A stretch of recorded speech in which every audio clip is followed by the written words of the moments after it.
네,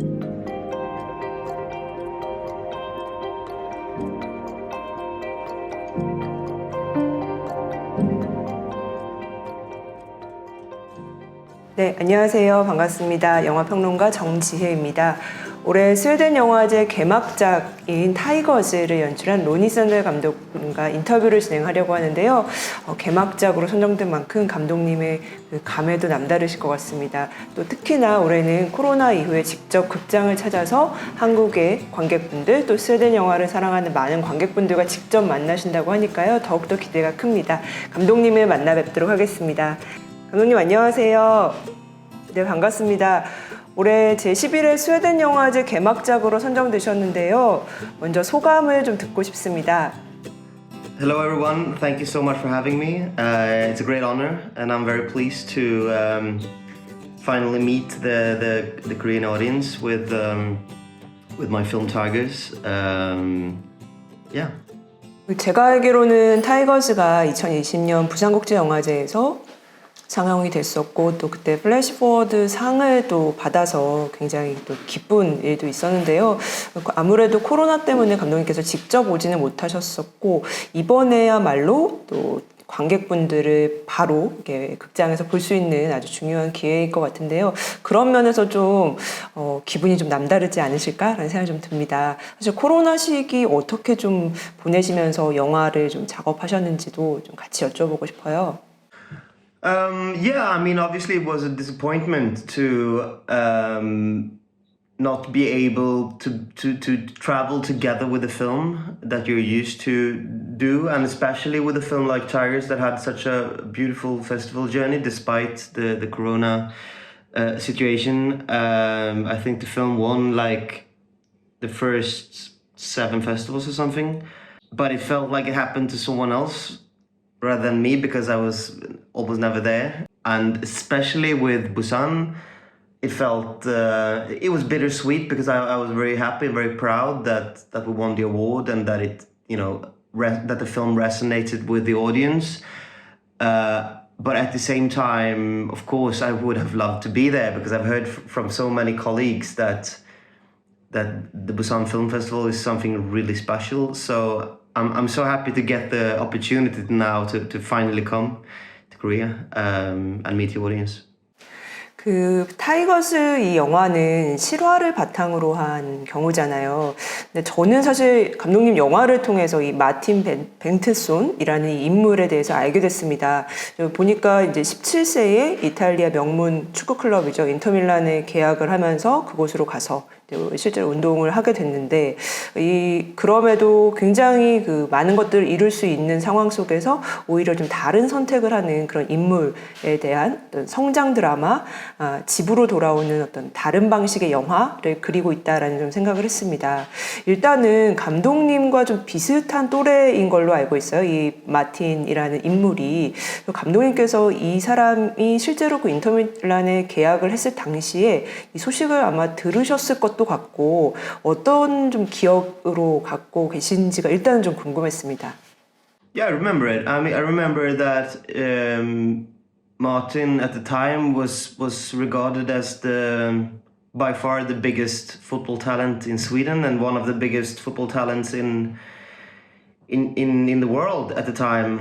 So it felt quite normal that he was picked up by a very big club.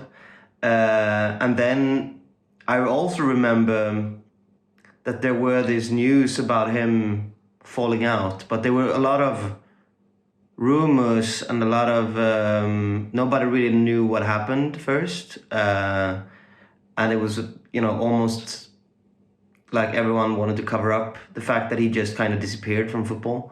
And then we got the explanation a couple of years later when he wrote his book, his autobiography about what happened down there. And the book is about his whole life up to that point. But I decided to make a film based on just those months, that almost year that he was into Milan, instead of telling the story of his whole life. But of course, it was a huge story in Sweden at the time. 축구를 좀 좋아하시나요? 혹은 잘 하시나요? Yeah, I love football. or soccer, as you say in the US.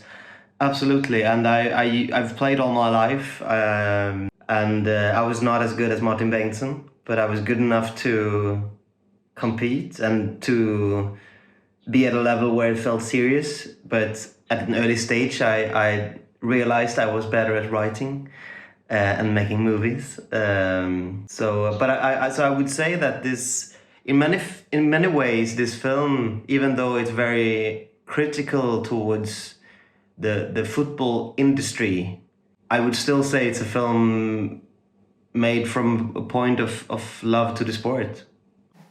저도 이제 감독님의 이력들을 좀 살펴보니까 연출도 하시지만 또 직접 글을 쓰시고 시나리오 작업을 굉장히 많이 하셨고 또 특히나 그 참여했던 작품들의 명단을 보면은 이 스포츠와 어떤 인물의 어떤 내면의 심리를 그리는 드라마를 잇는 그런 작업들을 꽤 많이 하셨어요. 그래서 뭔가 우연이라기보다는 감독님의 관심사가 꽤 많이 투영된 결과가 아닐까라는 생각이 들었습니다. 이 스포츠를 하는 사람, 인물에 유독 좀 관심 갖는 이유가 있으실까요? I think it started as a kind of frustration with the existing films about the world of sports. I felt like, of course, there are like a gazillion of numbers of sports films being made, but very few of them I felt really put a focus on what it means to be an elite athlete and the toll it takes and the sacrifices you make, and also I felt like there was this quite big opportunity to actually portray the world of sports in a new way, where you're more focusing on the psychological level, the economic level, the political level, and I think that's why I decided to make what I see as a trilogy of films that takes place in the sports world, where one is Borg versus McEnroe, that is in the tennis world, obviously, which I wrote and James Metz directed. And then this one, Tigers, that I always knew that it would be the one that I would direct myself. And then the third one is in pre-production right now. It's called Perfect, and it's an American film about female gymnastics during the Olympics of '96. And all of them deals with quite extreme characters in extreme worlds of sport, and I find it fascinating. But at the same time, I feel like I'm quite done with sports now. I think I've done my job in this world, and will now move on from sport. 이번 영화 타이거즈의 플롯에 대해서 좀 이야기를 나눠보고 싶은데요. 감독님께서 그 마틴의 자서전을 읽고 특히나 그 1년여의 기간에 초점을 맞추고 싶으셨다라고 하셨습니다. 저는 아직 그 자서전을 읽지 못해서 그 전체 어떤 책 속에서 그 1년이라는 기간에 좀 더 주목하셨던 이유가 일단 궁금하고요. 그리고 그 1년을 좀 어떤 방식으로 보여줄 것인가에 대해서 좀 각별히 좀 더 고심하셨던 지점이 있으셨을 것 같아요. 아마도 한 축에는 이제 스포츠라는 그 산업 내에서 어떤 경쟁 시스템, 엘리트 시스템이 갖고 있는 문제들을 좀 비춰보려고 하신 것 같고, 또 다른 한 축에서는 이 마틴이란 인물의 어떤 심리적인 상태, 내면의 상태, 그리고 그의 어떤 성장의 이야기를 그리려고 하신 것 같습니다. 만약 그렇다면 거기에 대한 이야기를 조금 더 들어보고 싶습니다. I knew all along that it would be focusing on that year, because that is the year when everything changes, and I think that's one of the magic part about filmmaking, is that you don't need to tell the whole story. Sometimes you just need to tell a part of the story in order to understand the whole story. And here it felt like the dramatic essence was his year in Milan. As you say, the film has two very separate layers in a way that I'd always wanted to, blend together. But for me, it's always been more important with the psychological journey of the character. I always knew that this was a film that needed to be highly subjective, I wanted to enter this world of football, which is a very interesting world that we've basically never seen before on cinema, the kind of behind the closed curtains. But I didn't want the world to be the main character. I wanted to enter this world through the eyes of a 16-year-old boy, with the excitement, the fear, the anxiety, and the hopes and dreams of a 16-year-old super talent. So it's always been, for me, it's always been more important with what you feel in your heart and your stomach rather than what you think on a film, and what you think should come afterwards. It should be, I think this story needs to carry an echo of the ideas about the political and economical ideas about the football world, but the instant reaction as an audience should always be in sympathy with the main character. 약간 오장육부가 뭔가 건드려지는 듯한 그런 영화를 좀 지향하셨던 것이군요, 감독님. Yeah, I mean, for me, it's I'm a quite physical filmmaker. I want the audience to kind of sense the smell of the world I'm portraying, and of course, I want them to think as well. But that comes for me afterwards.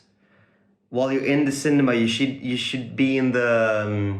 I myself loves to be captured by a movie within the movie theater. I mean, to be there, fully present, emotionally with the character, and to be on the journey with the character. So, I think all filmmakers, in a way, try to make those films we fell in love with as kids, and that still kind of shape our idea of what good film is. 그런 면에서 저는 마틴을 연기한 에릭 앵의 이 배우가 정말 놀라웠다. 감독님의 선견지명이랄까요? 이 배우를 발견하는 눈이 정말 대단하시다라는 생각이 들었는데, 이 영화의 메인 캐릭터이기도 하고 영화 자체를 온전히 끌고 가야 되는 굉장히 큰 역할이었습니다. 이 배우분이 갖고 있는 뭐랄까요? 굉장히 건강이라기보다는 그런 피지컬한 어떤 인상이 주는 묘한 불안하면서도 좀 어딘가 유약해 보이면서도, 하지만 또 축구 선수로서의 그런 육체적인 면모를 갖추고 있는 이제 이 어떤 소년의 어떤 그 경계에 있는 듯한 인물을 아주 잘 표현을 했는데요. 감독님께서 어떻게 이 배우와 만나게 되셨는지, 또 첫인상은 어떠셨는지, 어떤 과정으로 캐스팅을 이끌어내셨는지 좀 들어보고 싶어요. I mean, we found him through that he had done smaller roles in Scandinavia before.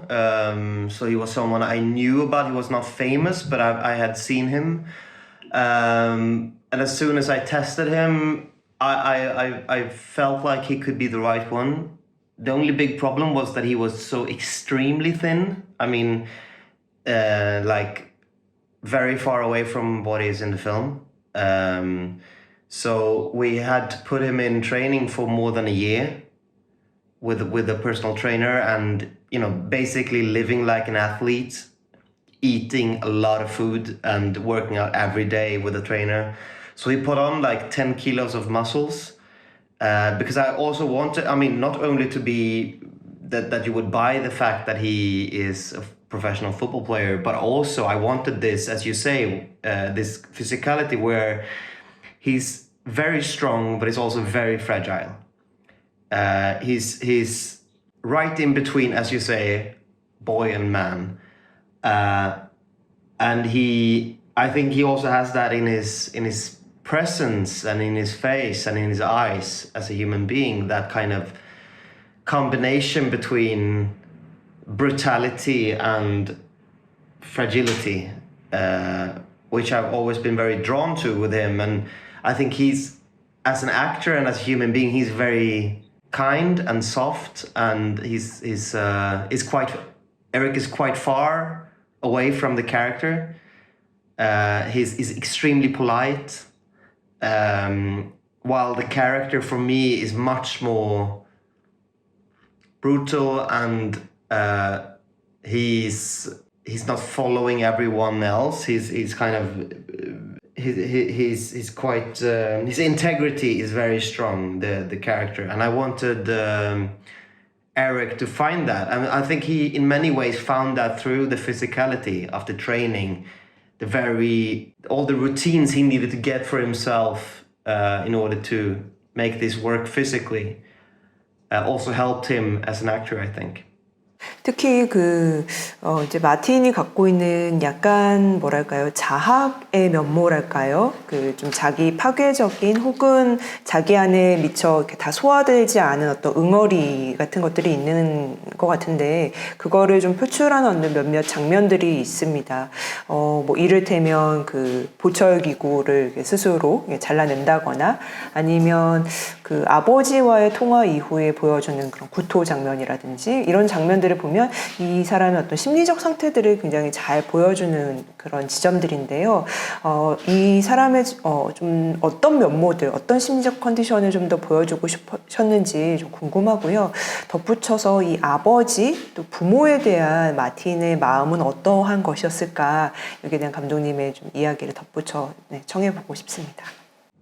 Yeah, I think it's always interesting with to play with the combination of psychology and physicality, and I think in order to get into the head of a character, you sometimes need to portray things physically, and I think here, especially with a young man who is trapped in his childhood dream and is trapped into other people's expectations, and he's trapped in his own fear of returning home as someone who failed. I think I needed a few different ways of kind of portraying that feeling of being trapped.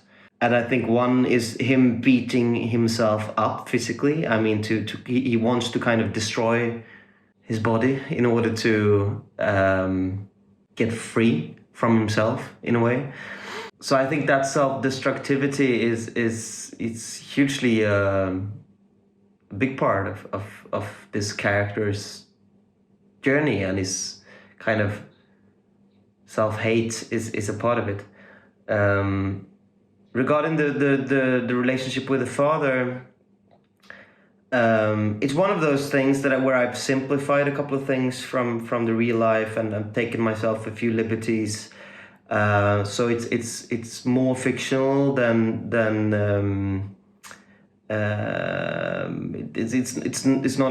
it's not all biographical. I've taken some liberties there because I wanted to make it very clear that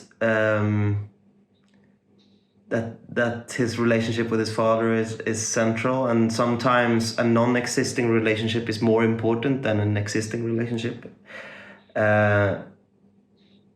So I think the idea of the father is quite central in his psychology.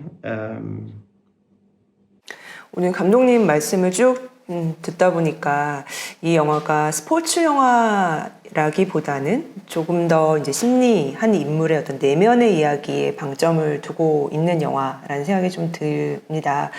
그럼에도 축구 선수에 관한 영화다 보니까 이 축구 장면도 등장을 하고요.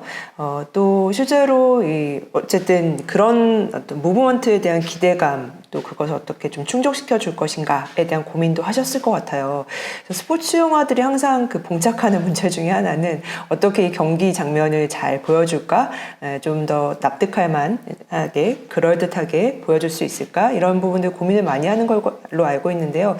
감독님께서도 이 축구 장면을 좀 찍을 때 어떤 방식으로 찍어야 이 영화와 좀 잘 부합하겠다라고 좀 판단하시면서 촬영해 나가셨는지 좀 여쭤봅니다. Yeah, that was honestly the thing I was most afraid about, because some sports make very good cinema, like boxing or ice hockey, or a couple of sports works good on film. Football is not one of them. I would say basically there are no good examples on when football actually worked on cinema before. And so I was thinking for years about how to portray this in a way that is believable, true, and also works in favor of the character journey, because this is a character-driven film, and as soon as it becomes a film about winning or losing a match, it becomes something else, because this is a film about winning or losing your life.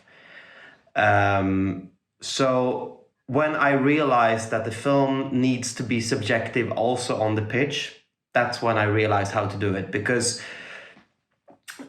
when you see football on film, it's always that you're with the character who has the ball. But in real football, you have the ball maximum 1 minute out of 90 in a game. So most of the time you don't have the ball. But you never see that, because you don't see that on TV either, because you're always with the person with the ball in the camera. So I wanted to capture the feeling of loneliness on a pitch. And I wanted to let the football scenes portray his inner journey and his inner loneliness and his inner struggle. And I wanted, I was more inspired by dance than by ordinary sports films. So I would say that these sports scenes are more Black Swan than your ordinary sports film. Yeah. 블랙스완이라니 예상 외였지만 또 어느 정도 또 짐작도 가는, 왠지 감독님이 음악적 감각과 음악에 대한 사랑도 좀 있지 않으실까. 이 영화 전반적으로 봤을 때도 굉장히 어떤 장면에서도 그런 것들을 좀 느낄 수 있지만 그 승리의 곡이라고 하는, 마틴이 항상 뭔가 이렇게 플레이가 잘 풀렸을 때 듣는다는 그 노래가 마지막에 엔딩으로 이어지는 장면에서 다시 한번 흘러나오는 것 같은데, 그런 어떤 리드미컬한 어떤 장면들에서 감독님이 아마도 음악 혹은 좀 전에 말씀하신 블랙스완이라든지 이런 무용의 어떤 움직임을 통해서 좀 영감이 있지 않으셨을까라고 좀 짐작을 했었는데요. 혹시 그러한가요? When it comes to choosing the kind of pop songs for the film, I always knew that the biggest and most important pick would be what Martin refers to as his winning song, because I always had that in the script, that it's a song that is his kind of secret song, that he carries with himself, and that will play in the end, because I wanted the ending to feel like a different kind of success. It's not the success that he thought he would regard as a success, but it's a different kind of success. As I said, it's not about winning or losing a match or a career. It's about winning or losing your life, and he wins his life. And when it comes to the music in other parts, I wanted this combination of the outer world and the inner world, where the outer world here is like the football world, Milano. It's fashion football. It's a lot of physicality. It's young people that work with their bodies in many ways, because the most present jobs in Milan, in a way, is models and footballers. I mean, they are like the dream jobs for young people there. And so I wanted the music to be like very energetic, very, very commercial, very like techno and that kind of music. But at the same time, I wanted a different kind of music for his inner world, where it's more kind of Vivaldi-inspired classical music, especially for the football scenes, because the feet, the movement of the feet on a football pitch, kind of, for me, it felt like Vivaldi. So I that's why we were quite inspired by Handel and Vivaldi and a couple of other composers when creating the score. So it's a really collision, as the film in total is, a collision between highbrow and lowbrow. I mean, a combination and a collision between art house cinema and the most ugly commercial capitalistic arena you can ever imagine. So it's that collision I wanted for this movie. 감독님께서 좀 다른 종류의 성공이라고 표현을 하셨어요. 이 영화 엔딩에 대해서 저 역시도 그렇게 동감하는 바이고요. 맨 마지막 장면에 이제 영화를 보신 분들도 다 이제 느끼셨겠지만 홈으로 가는 길, 집으로 돌아가는 길이 결코 이제 어떤 실패가 아니라 마틴에게는 좀 새로운 어떤 시작처럼 좀 보이기도 했습니다. 그래서 이 영화의 좀 엔딩이 굉장히 인상적이었는데요. 감독님께서도 혹시 엔딩 장면을 두고 좀 각본가로서 또 연출자로서 좀 어떤 메시지를 좀 전달하고 싶으셨는지 짤막하게 좀 들어보고 싶습니다. That he's a different kind of winner.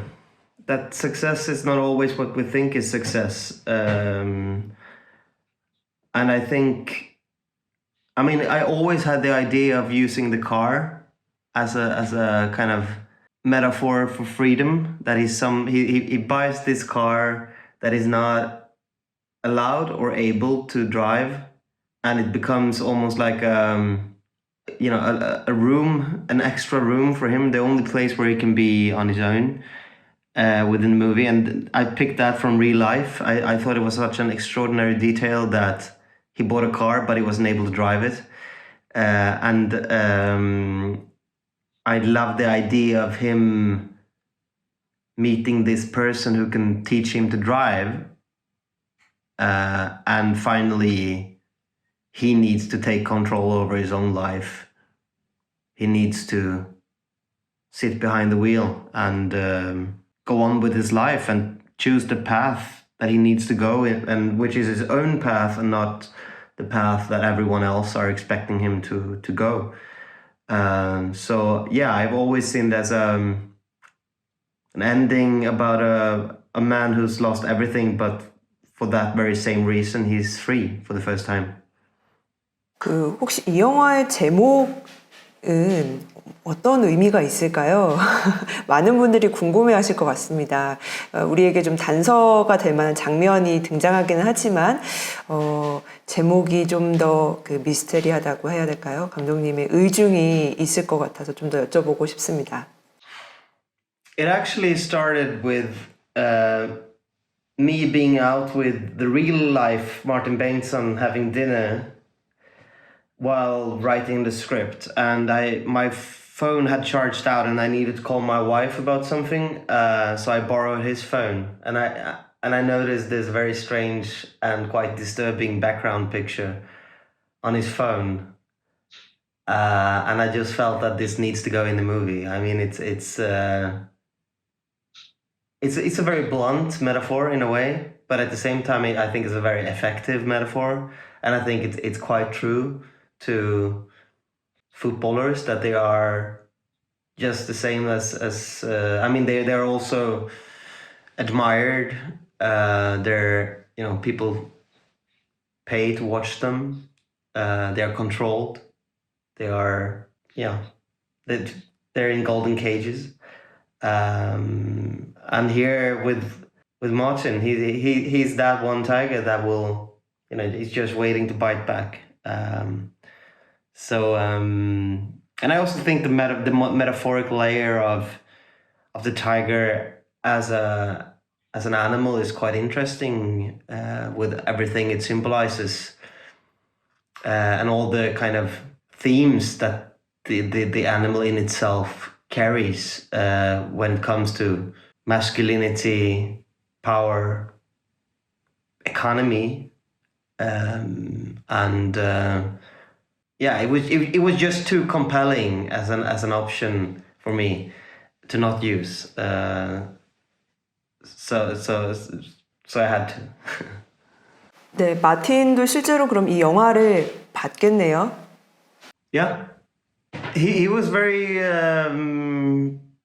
shaken the first time he saw the film. I think it sparked a lot of emotions and memories. But I also know that he's very proud of it, and he feels it's very true to his experience. Even though, of course, I've made a number of choices where I've taken creative license or used my imagination. We always had that kind of deal between us that I was allowed to do whatever I wanted as long as I stayed true to the essentials of the story, and as long as it was the best, for the best creative reasons. Because his objective was always to give me the freedom to make the best possible movie. So I've been very, fortunate in that sense that I've had an enormous trust from. I've always felt the enormous trust from Martin, which has been amazing. 이제 관객분들과 직접 만나서 또 더 많은 이야기 나누실 거라고 생각하고요. 좀 마무리를 해보려고 합니다. 그래서 감독님께서 아까 이제 스포츠 영화는 이제 충분히 한 것 같다라고 하셔서 그렇다면 이제 다음은 어떤 걸 또 준비하고 계실까? 물론 지금 또 시나리오 프리프로덕션 단계라고 퍼펙션이라는 영화가 프리프로덕션이라는 건 알고 있지만 혹시 좀 더 이후에 어떤 작업들의 방향은 어떻게 좀 가늠하고 계신지 그리고 관객분들에게 짧게나마 마지막 마무리 인사를 좀 부탁드리겠습니다. I'm writing a love film, a love story at the moment. Actually writing two different love stories that are very, very different. So I think that will be my next path as a filmmaker. 기대가 큽니다. 관객분들에게 마지막 인사 말씀만 듣고 마무리를 하겠습니다. Thank you so much for watching the movie, and I hope you had a good time, and I hope that you will, if you like it, recommend it to your friends to watch it the way it's possible to see it in Korea. And if you don't like it, never mention it again. Just forget about it. 저는 친구와 함께 영화관 가서 다시 보겠습니다. Yeah, I'll see you there. I'm looking forward to it. 네, 감독님 오늘 긴 시간 함께 해주셔서 감사드리고요. 한국에서 뵙겠습니다. 감사합니다. Thank you so much, and thanks for very intelligent and interesting questions. And it's been an honor. I'm looking forward to meet in Thank you. in September. Thank you. See you in Korea. Yeah, and thank you so much.